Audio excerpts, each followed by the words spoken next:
اعوذ باللہ من الشیطان الرجیم بسم اللہ الرحمن الرحیم السلام علیکم ورحمۃ اللہ وبرکاتہ۔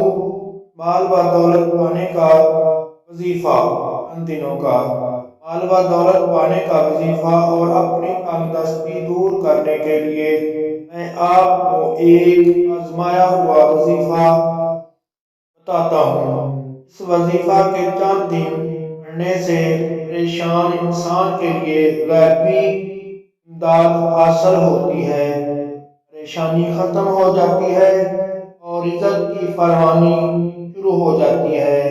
ایسے دیکھتے ہی دیکھتے وہ شخص خاندان کا امیر آدمی کہلاتا ہے، لیکن انسان کو غافل کبھی بھی نہیں رہنا چاہیے۔